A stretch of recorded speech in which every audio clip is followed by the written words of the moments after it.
here's the hot tub. And there's Robert enjoying his tea. Did you already say that? No. Sitting behind me. Oh. Robert. Oh, good. Robert fell in the. Why is it going like this, Sean? The pump just came on. That means it's working. Oh, fantastic. So it's cooled down a bit. Right. It's like a wee thermostat. Holy smoke, it's 110 degrees. Let's see, did you hear that?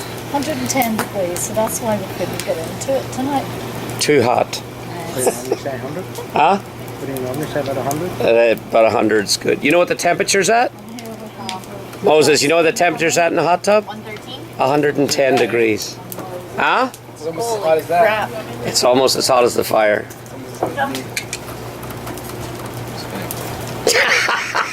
Moses thought that was lost. What? Moses said almost as hot as me, and then nobody responded, and he said, just kidding. Well, look, did you see this? Oh my god, it's not even cold out here. Why am I wearing a sweater?